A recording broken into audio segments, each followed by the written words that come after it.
this through our own people, going out in the field, the kind of inputs that we get through our consultants and through.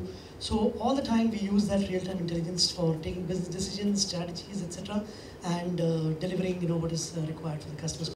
In CPG, the most important stakeholder is the consumer.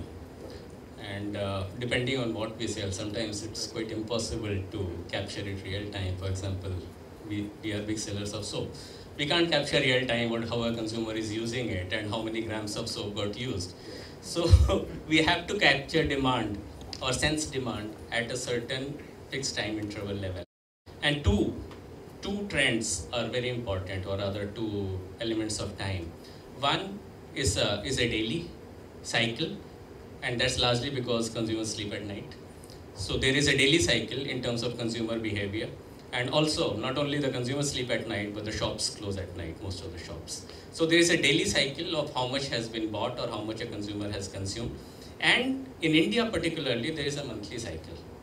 Clearly, because most of the people get paid on a monthly basis. So we see a buying pattern which has a cycle of 30 days or a month in this. Which is not the case in many of the countries where people get paid on weekly basis or on a fortnightly basis.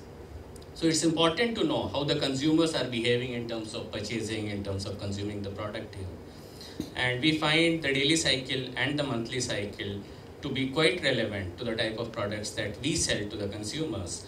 And it's important to sense demand and use these two time periods very intelligently in the demand sensing solution.